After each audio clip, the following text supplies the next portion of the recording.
des Apôtres au chapitre 6. Et nous allons lire ensemble les 7 premiers versets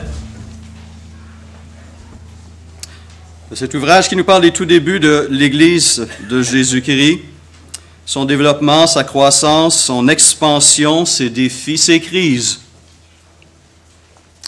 Et le texte qui est devant nous ce matin nous parle d'une première crise qui vient de l'intérieur de l'Église. Actes, chapitre 6, versets 1 à 7. Mais avant d'aller plus loin, prions.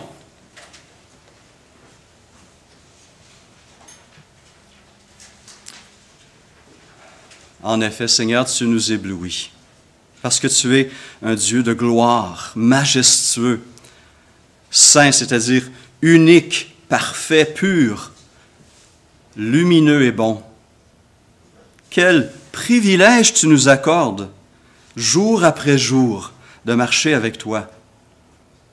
Et ce matin, à nouveau, en tant que peuple de Dieu réuni, d'être à l'écoute de cette parole. Ta parole aussi nous éblouit, parce que nous t'y découvrons. Ouvre notre intelligence, notre cœur, que cette parole puisse agir puissamment en nous qui croyons. Amen. Je vous lis la version second 21 qui dit ceci. À cette époque-là, alors que le nombre des disciples augmentait, les hellénistes murmurèrent contre les Hébreux parce que leurs veuves étaient négligées lors des distributions quotidiennes. Les 12 convoquèrent l'ensemble des disciples et dirent, « Il ne convient pas que nous délaissions la parole de Dieu pour servir aux tables. C'est pourquoi, frères et sœurs, choisissez parmi vous 7 hommes de qui l'on rende un bon témoignage, remplis d'Esprit Saint et de sagesse, et nous les chargerons de ce travail. Quant à nous, nous continuerons à nous consacrer à la prière et au ministère de la parole. » Cette proposition plut à toute l'assemblée. Ils choisirent Étienne, un homme plein de foi et d'Esprit Saint, Philippe, Procore, Nicanor, Timon, Parménas et Nicolas, un non-juif d'Antioche converti. Ils les présentèrent aux apôtres et ils posèrent les mains sur eux en priant. La parole de Dieu se propageait de plus en plus. Le nombre de disciples augmentait beaucoup à Jérusalem et une grande foule de prêtres obéissait à la foi. À travers cette lecture, nous poursuivons ce matin notre réflexion collective autour des rôles bibliques et des attentes divines concernant les différentes catégories de personnes qui composent l'Église de Jésus-Christ.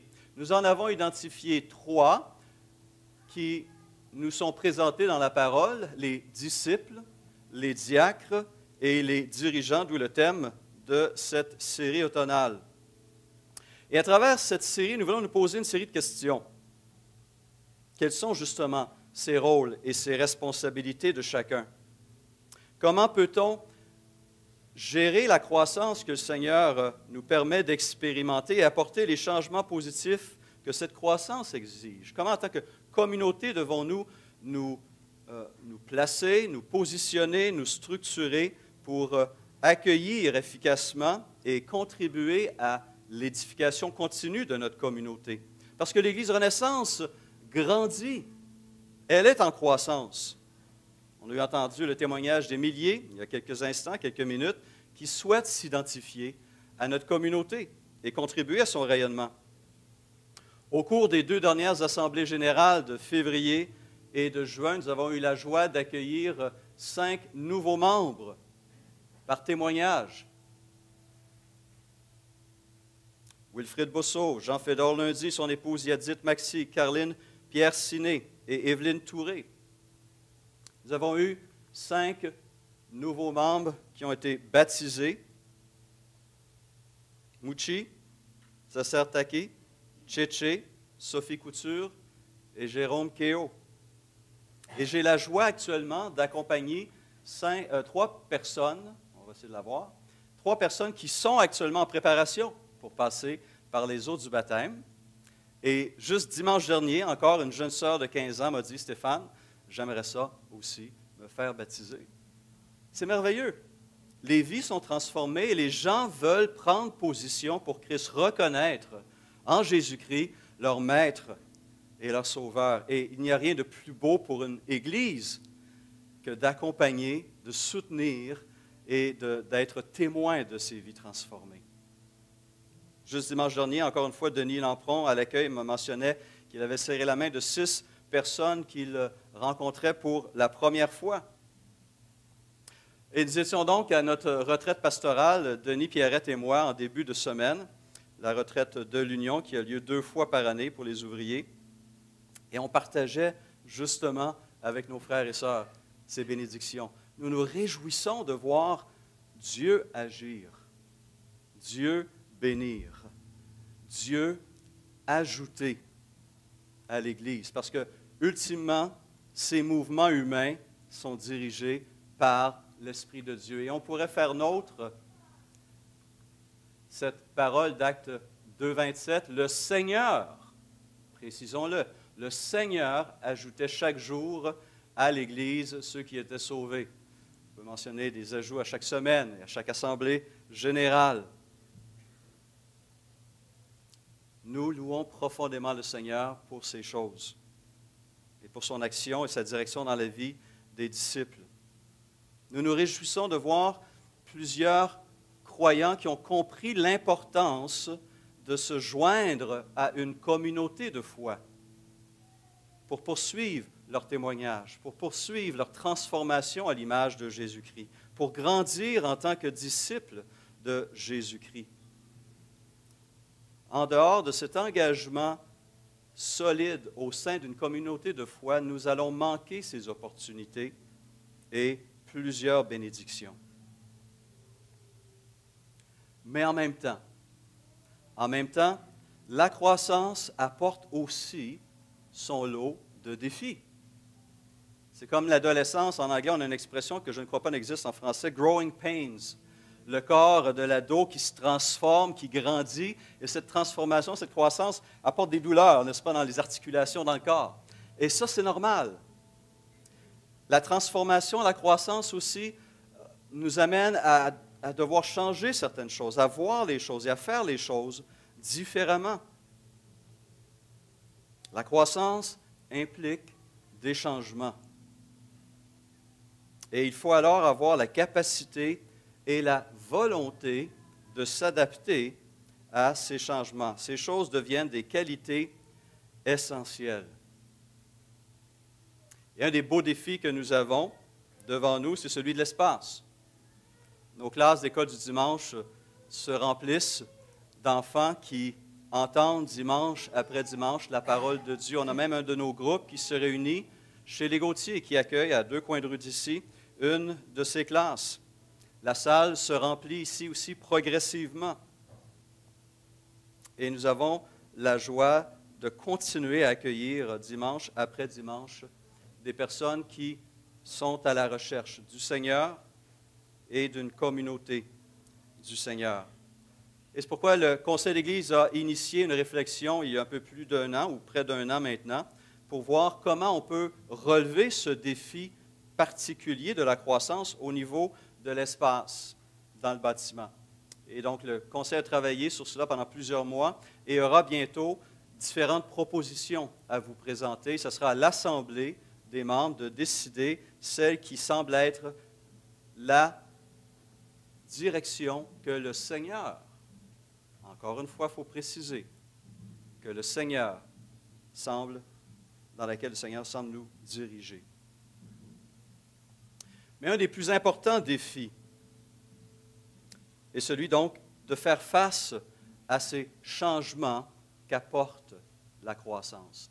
Et le défi se vit à plusieurs niveaux. Il se vit entre autres au niveau de l'équipe pastorale. Il est évident qu'on ne dirige pas une église de près de 200 personnes de la même manière qu'on dirige une église de 30 ou de 40. Le nombre de visites à faire, les besoins spirituels à combler, les planifications et coordinations des ministères et des responsables de ministère. Ces choses doivent évoluer pour tenir compte des besoins nouveaux.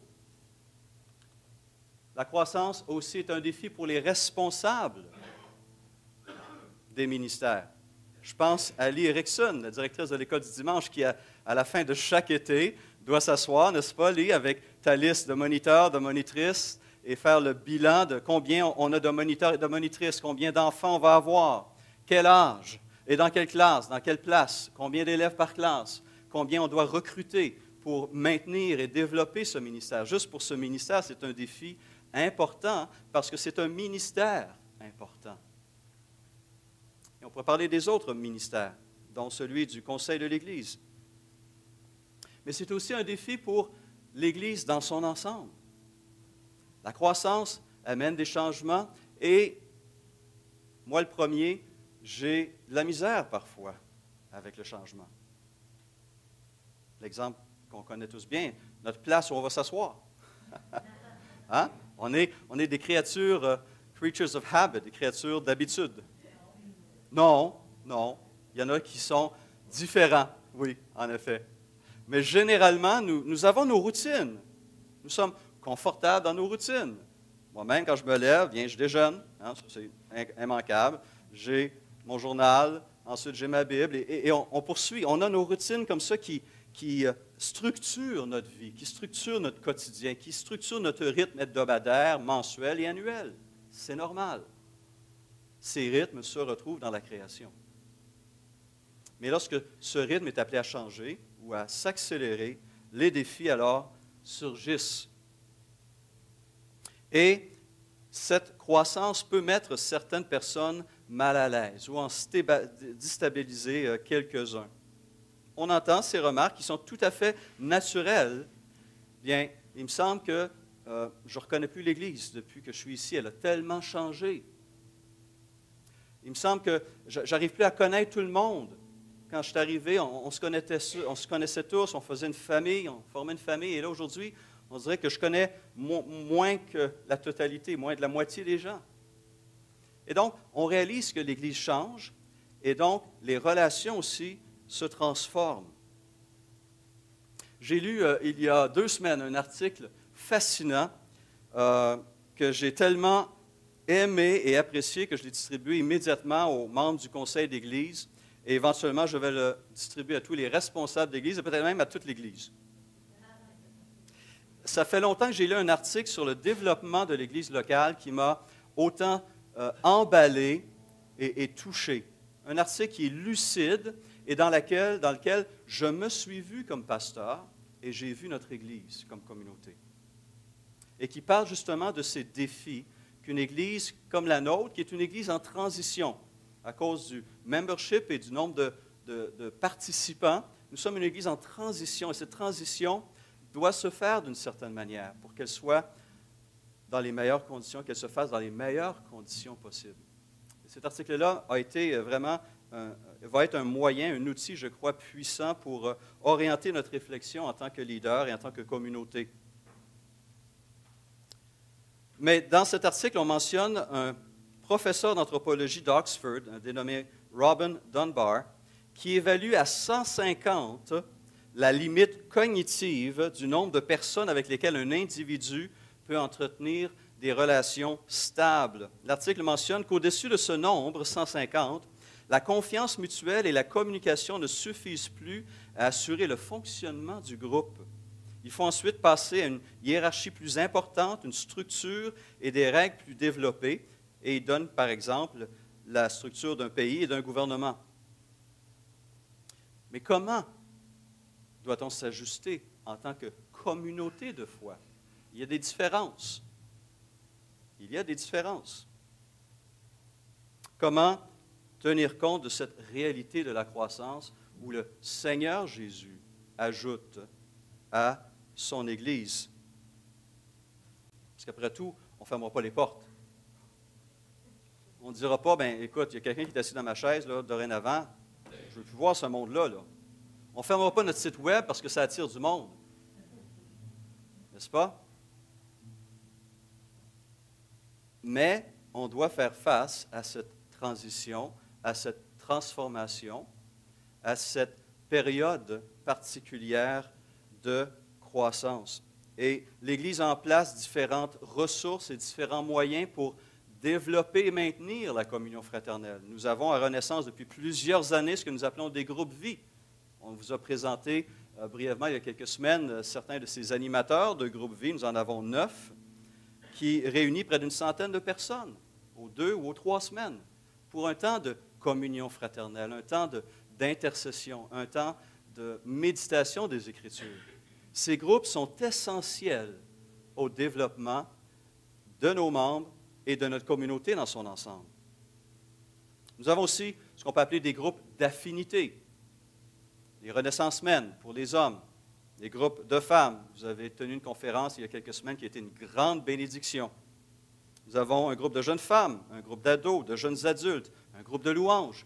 Tous ces groupes d'affinité qui réunissent des gens qui ont des caractéristiques communes contribuent aussi à la santé spirituelle et au développement des ministères de notre communauté. Le danger, c'est que ces groupes ne doivent pas se transformer en cliques. Je me rappelle, lorsque nous habitions sur la rive sud de Montréal, mon épouse et moi, nous voulions que nos jeunes enfants, des ados à l'époque, puissent bénéficier d'un groupe de jeunes chrétiens dans une église qui était près de chez nous. Et nos enfants ont été à quelques reprises, ont essayé de s'intégrer, voulaient s'intégrer, mais ce groupe était refermé sur lui-même. Tout le monde là, se tapait sur le dos, l'un autour de l'autre, en cercle. « Ah, qu'on est bon, ah, qu'on est accueillant, dérange-nous pas. Ah, qu'on est bon, ah, qu'on est accueillant, on n'en veut pas d'autres. » Et nos enfants se sont sentis exclus. Ce groupe s'était refermé sur lui-même et était devenu une clique. Il faut veiller à ces choses-là.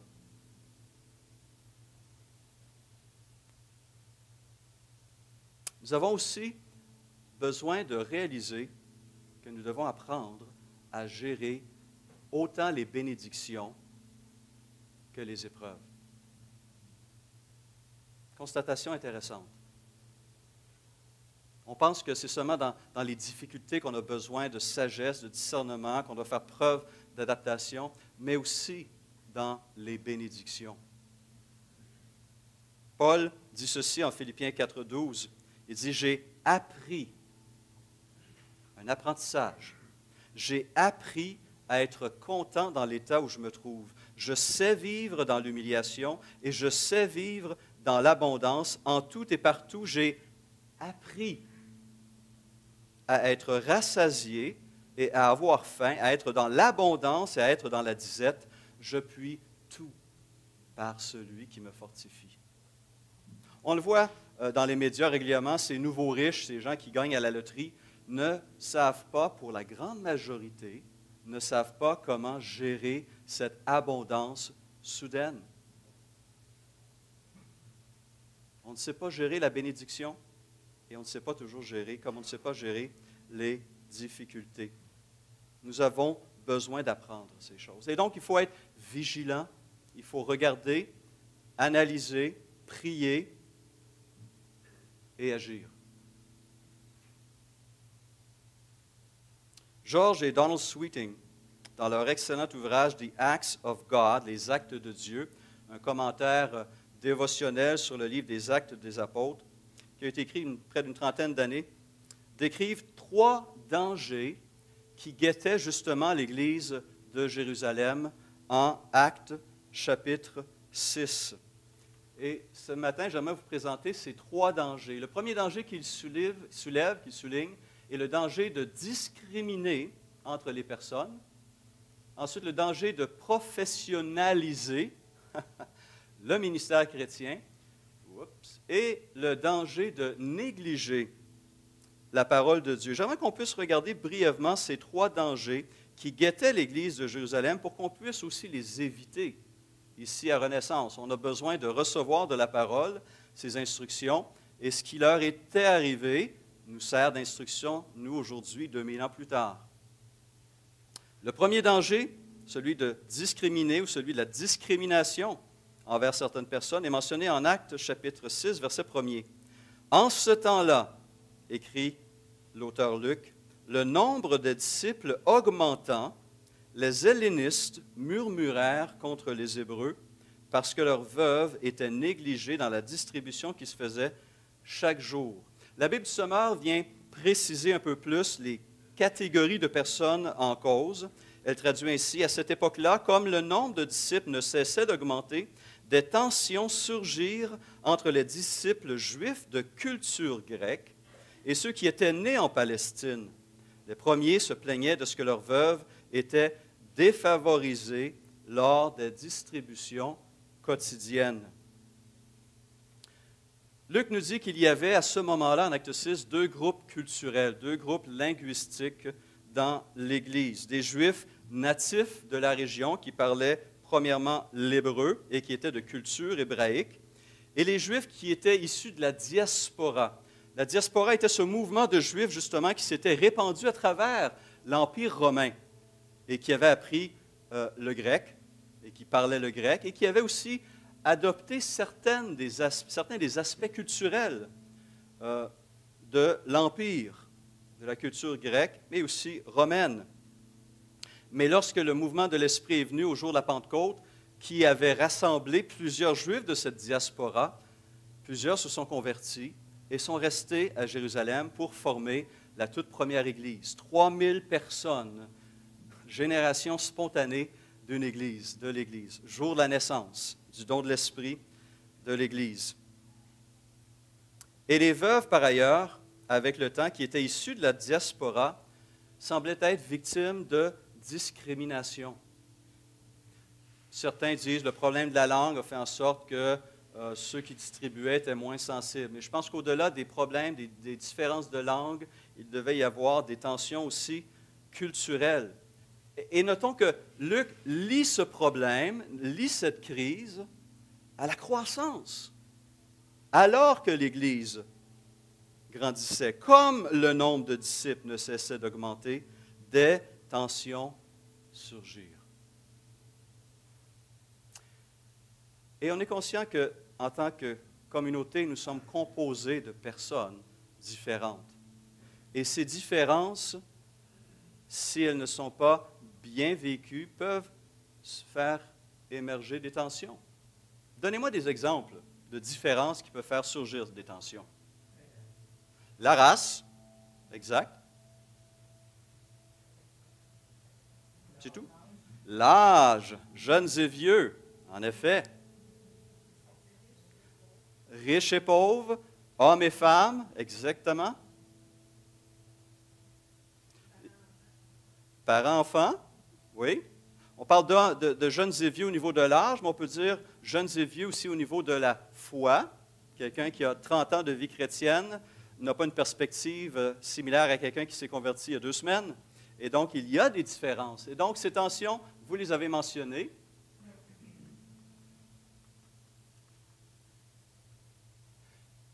Tensions aussi au niveau de l'arrière-plan ecclésial, de notre cheminement spirituel. Les milliers viennent d'une église de notre conviction. Ils ont eu l'occasion d'explorer différentes églises, de convictions différentes. Et donc, ils viennent avec une expérience, avec une formation, une connaissance qui est influencée par ces passages dans différentes églises, comme la plupart d'entre nous aujourd'hui. Comment vivons-nous ces différences? Et donc, on doit être conscient de ces éléments et être vigilant. Mais essentiellement, c'est de faire attention de cette résistance naturelle qui est en moi aussi, je le répète, au changement. Ma femme est d'accord. Elle aime changer. Donc, vous voyez, entre nous, en tant que couple, on est constamment en train de s'ajuster. Ça prend énormément d'efforts d'ajuster Nina Stéphane, mais bon, on va y arriver. Oh! Alors, vous voilà, vous comprenez, hein? Priez pour le couple pastoral. Comme je prie pour vous. Non, hein? Pourquoi tu penses que je le dis ici? Et donc, ces différences existent, on doit en tenir compte, mais on doit avoir la capacité, on doit vouloir développer la capacité et la grâce de faire les ajustements nécessaires pour maintenir cette vie communautaire qui honore le Seigneur et qui permet au Seigneur de continuer à ajouter à son Église ceux qu'il appelle à lui. Deuxième danger, le danger du professionnalisme ou de l'idée de professionnaliser le ministère chrétien. Qu'est-ce que je veux dire avec ça? Bien, encore une fois, je reviens avec Luc, acte 6, versets 1 à 3. On se plaint aux apôtres en disant qu'il y a discrimination et on se tourne vers les apôtres pour être la solution au problème. À cette époque-là, je répète, verset 1er, alors que le nombre de disciples augmentait, les Hellénistes murmurèrent contre les Hébreux parce que leurs veuves étaient négligées lors des distributions quotidiennes. Les 12 convoquèrent l'ensemble des disciples et dirent, il ne convient pas que nous délaissions la parole de Dieu pour servir aux tables. C'est pourquoi, frères et sœurs, choisissez parmi vous 7 hommes de qui l'on rende un bon témoignage, remplis d'Esprit Saint, de sagesse, et nous les chargerons de ce travail. Quant à nous, nous continuerons à nous consacrer à la prière et au ministère de la parole. Et cette proposition plut à toute l'Assemblée. Alors, il était normal que ces tensions soient communiquées aux 12, aux apôtres, parce qu'après tout, cette aide financière était présentée, était déposée, littéralement, on le dit, aux pieds des apôtres. Acte 4, verset 34 précise qu'il n'y avait parmi eux, parmi la communauté, aucun indigent. Tous ceux qui possédaient des champs ou des maisons les vendaient, apportaient le prix de ce qu'ils avaient vendu, ils les déposaient aux pieds des apôtres et l'on faisait des distributions à chacun selon qu'il en avait besoin. Et on donne l'exemple de Joseph, surnommé par les apôtres Barnabas, ce qui signifie fils d'exhortation, lévite originaire de Chypre, qui vendit un champ qu'il possédait, apporta l'argent et le déposa aux pieds des apôtres. Et donc, la communauté s'attend à ce que ce soit les apôtres qui règlent le problème ou qui soient la solution au problème. Mais qu'est-ce que les apôtres font? Ils relancent la balle, ils replacent la balle dans le camp de la communauté entière. Ils ont convoqué la multitude et ont précisé une approche qui permettait de régler le problème. Non seulement les apôtres ne pouvaient pas tout faire, mais ils ne devaient pas tenter de tout faire. Le ministère n'est pas limité à un groupe de personnes, comité pastoral, conseil d'église, ou les responsables. Le ministère est la tâche de chaque disciple de Jésus-Christ. Et donc, les apôtres ont su résister à la tentation de vouloir concentrer tous les ministères entre leurs mains ou de se laisser concentrer ces ministères parmi eux. Et le troisième danger, le danger qu'ils ont eux-mêmes mentionné, les apôtres, le danger de négliger la parole de Dieu. Et il n'est pas convenable, verset 2, que nous laissions la parole de Dieu pour servir aux tables. C'est pourquoi, frères, ainsi de suite. À la question « Pourquoi Luc rapporte-t-il cet incident » en acte 6, John Stott répond ceci. Un principe vital est illustré dans cet incident, un principe qu'il est urgent et important pour l'Église d'aujourd'hui de redécouvrir. Donc, il a écrit ça il y a quelques années, et je pense que c'est redécouvert, mais ça doit constamment être mentionné. Ce principe est que Dieu appelle au ministère, qu'il appelle des personnes différentes à des ministères différents, et que ceux qui sont appelés au ministère de la prière et de la parole ne doivent sous aucun prétexte se permettre d'être distraits de leur priorité. Il ajoute, c'est certainement à dessein que l'œuvre des 12 et celle des 7 sont pareillement appelées diaconia, service ou ministère. Au premier est réservé le service de la parole ou travail pastoral, au second, le ministère des tables ou travail social. Aucun des deux ministères n'est supérieur à l'autre, précise John Stott. Donc, diversité de ministres, diversité de ministères. Et moi, en tant que pasteur, je prends ce rôle d'enseignant de la parole au sérieux.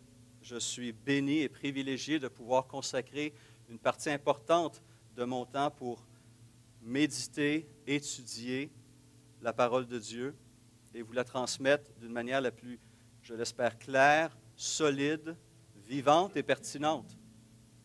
C'est un privilège, une joie et un honneur pour moi de le faire. Et c'était vraiment la priorité que Dieu avait pour ses serviteurs. En 1 Timothée 4, lorsque Paul écrit à Timothée, son protégé, son compagnon de route, il encourage ainsi, alors qu'il est à Éphèse, « Jusqu'à ce que je vienne, applique-toi à la lecture publique des Écritures, à l'encouragement et à l'enseignement. Veille sur toi-même et sur ton enseignement. Demeure dans tout cela, car en agissant ainsi, tu sauveras et toi-même et ceux qui t'écoutent. » Une des choses qui m'a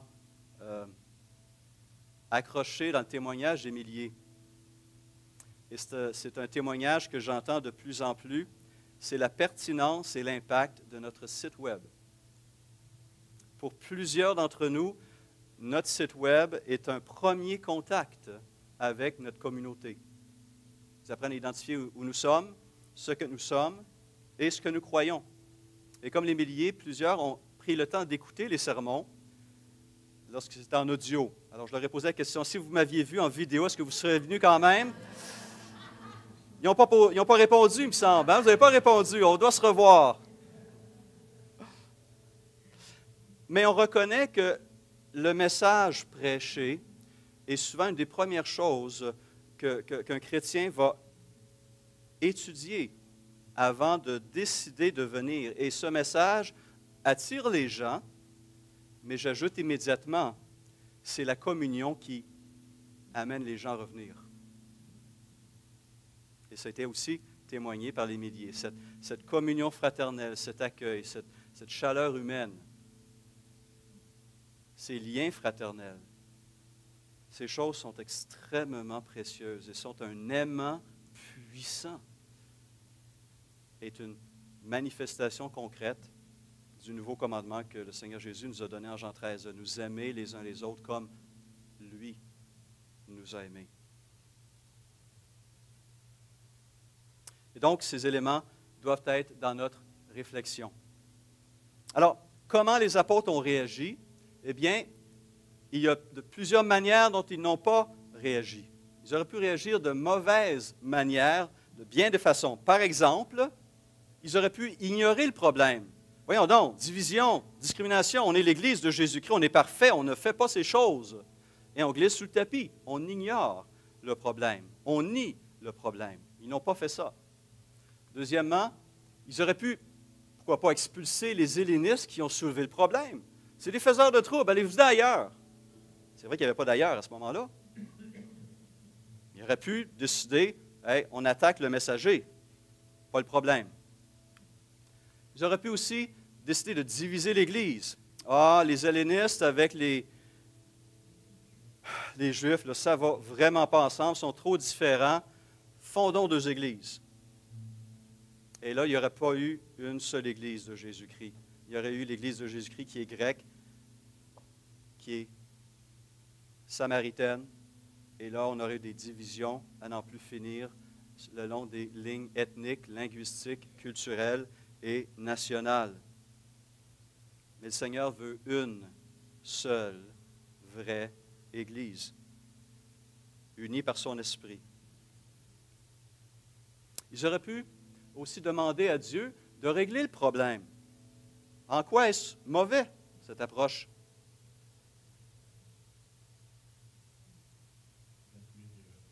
Ah, merci. On se décharge sur Dieu. Dieu, c'est ton problème, règle-le, tu es le maître, c'est toi le boss, c'est toi le patron, c'est toi le chef de l'Église. C'est maintenant ton problème. Ah, Seigneur, c'est très spirituel et très irresponsable. Il est intéressant de noter qu'on ne parle pas de prière dans ce texte-là. On ne parle pas des apôtres qui ont pris un temps de prière avant d'aller devant l'Assemblée, mais certainement, ils ont dû le faire, mais on veut nous faire réaliser qu'au-delà d'une simple approche spirituelle ou négativement spiritualiste, on ne fait que prier, il faut agir. Il faut avoir le courage et proposer des solutions. La prière est essentielle, bien sûr, mais elle n'est pas suffisante en soi. On voit comment Dieu, dans bien des cas, dans les évangiles, dans les épîtres et ailleurs, dans l'Ancien Testament, Dieu se sert de la personne qui prie pour exaucer la prière de cette personne. L'exemple que je prends souvent, le Notre Père. Donne-nous aujourd'hui notre pain quotidien. Comment le fait-il? En nous donnant des capacités qui nous permettent de travailler, de pourvoir à nos besoins et à ceux de notre famille, n'est-ce pas? Lorsque Jésus a dit à ses disciples, ces 70 qui le suivaient partout, priez le maître de la moisson d'envoyer des ouvriers dans la moisson. Qu'est-ce qu'il a fait immédiatement? Au sein de ces 72, il en a choisi des 70, il en a choisi 12 pour les nommer apôtres et les envoyer 2 par 2 à travers la Palestine. Ces gens qui étaient appelés à prier pour le problème sont devenus la solution au problème. C'est pourquoi la prière est dangereuse, puissante, transformatrice. Alors, comment les apôtres ont-ils réagi? Ils ont reconnu leurs limites. Ils ont ensuite responsabilisé l'Église entière. Ils ont convoqué la multitude des disciples. Le problème n'était pas le problème des 12. Le problème était le problème de l'Église entière. Et ils ont ensuite proposé quelque chose qui était inédit pour la communauté chrétienne naissante, qui avait des racines dans le judaïsme, mais qu'ils introduisaient pour la première fois ce que nous voyons aujourd'hui comme étant le début de ce ministère qu'on appelle le diaconat, le ministère des diacres et des diaconesses, que nous allons revoir plus en détail la semaine prochaine. Mais ils ont donc proposé une solution qui a reçu l'approbation de l'ensemble de la communauté. Et c'est intéressant parce qu'entre l'Église naissante, on voit un parallèle avec la communauté de Dieu dans l'Ancien Testament. Qu'est-ce qu'on constate lorsque le peuple d'Israël est dans le désert? Au moment où le beau-père de Moïse, Jéthro, arrive, qu'est-ce que Jéthro voit Moïse faire?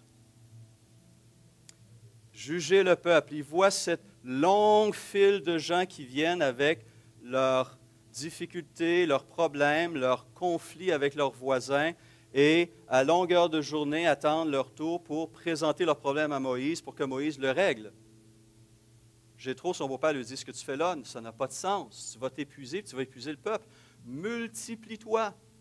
Les responsables de 100 et de 50, et puis les causes, bien, amène-les devant la Cour suprême, devant Moïse, pour que ça se règle.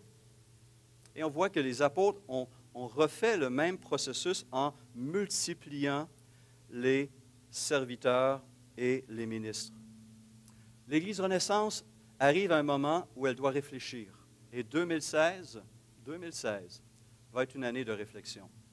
Comment nous vivons cette transition et comment nous pouvons réagir à la bénédiction que le Seigneur nous envoie.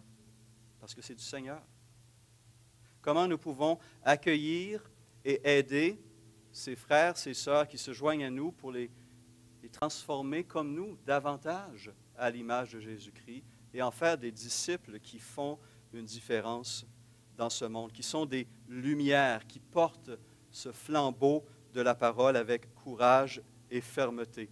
Et quand je regarde l'histoire de Renaissance, je suis encouragé parce que je vois une communauté qui a su répondre à un certain nombre de défis, un certain nombre de transitions importantes. Et j'espère que j'ai les bonnes dates. 2003, c'est bien ça? Où l'Église, après 71 ans, dans sa belle petite chapelle de la 3e avenue, a pris la décision de dire au revoir parce qu'elle réalisait qu'elle avait atteint aussi un point de transition où il fallait faire un changement important et majeur. Et ce déménagement a eu lieu donc il y a 12 ans maintenant et nous bénéficions du courage de ces frères, de ces sœurs qui étaient là à ce moment-là. Et nous sommes bénis dans ce bâtiment que le Seigneur nous a donné. Une autre période de transition, est-ce que c'est la bonne année, frères ménonites, frères et sœurs ménonites, où nous avons... Ah, je n'étais pas certain. 2006, 3 ans plus tard, nous avons accueilli et intégré la communauté ménonite qui fermait ses portes à Québec. Et moi qui étais à Montréal, j'entendais cette période de transition et la rapidité avec laquelle l'Église Renaissance a accueilli et intégré ses membres. Vous êtes un exemple. L'Église Renaissance est un exemple d'intégration, parce que même entre Églises baptistes, j'ai vu que c'est difficile. On vient avec des cultures différentes, des valeurs différentes, et vous l'avez vécu d'une manière admirable. Chapeau! Et plus récemment, en 2008, à travers l'accueil de cette première vague, première de 3 environ, de réfugiés Karen, un groupe qui arrive d'un coup et qui doit s'adapter à la langue, à la culture, au climat, à la nourriture et à toutes sortes de choses.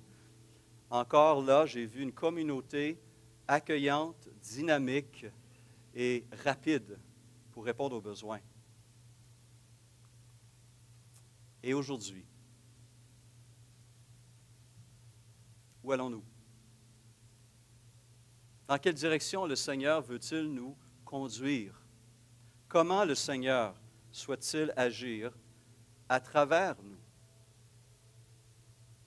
Ces questions doivent trouver une réponse dans la prière et dans la réflexion collective et individuelle. Je vous laisse donc ces 2 questions et je vous invite d'abord à commencer à prier, à réfléchir, et peut-être même je vais distribuer ce document qui est un peu long, mais qui contient beaucoup d'éléments stimulants pour orienter positivement notre réflexion collective. Et je vous invite à prendre un temps, parce que 2016 va être une année importante pour nous. Il est important de bien faire les choses pour que l'œuvre de Dieu se poursuive, pour que l'Église Renaissance puisse continuer à accomplir le mandat que le Seigneur lui a donné de faire de toutes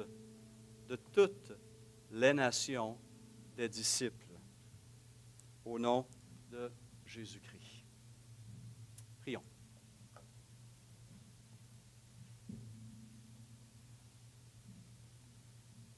Seigneur Jésus, nous venons devant toi d'abord et avant tout pour te remercier pour la façon dont tu as béni cette communauté au cours des dernières années, pour ces personnes que tu as ajoutées année après année, mois après mois, semaine après semaine, et qui ont compris l'importance de travailler en communauté, de travailler en famille.